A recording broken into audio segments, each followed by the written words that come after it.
Вітаю вас на каналі Строїст та Мезки для різьблення по дереву. Сьогодні хочу показати один універсальний набір для різьблення по дереву, який підійде для абсолютно всіх видів різьблення.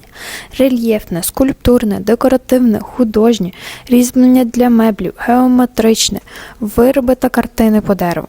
Це професійний набір стамесок, який складається з 30 різних різців.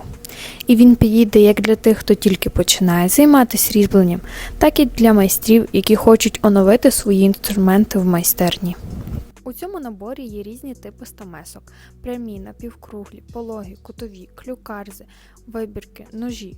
Завдяки цьому можна працювати різними стилями різьблення – від прорізання ліній і контурів до вибірки фону та опрацьовування дрібних деталей.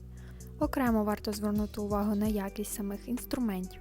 Стамески виготовлені з вуглецевої сталі, яка добре тримає заточку і дозволяє працювати чисто та акуратно.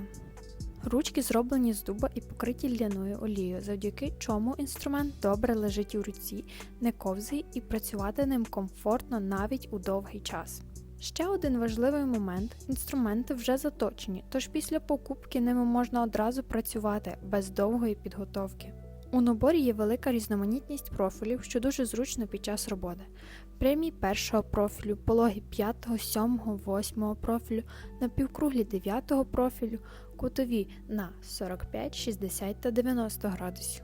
Також є клюкарзи та зворотні клюкарзи, вибірка та ножі. Такий набір – універсальне рішення для будь-якого різьбляра.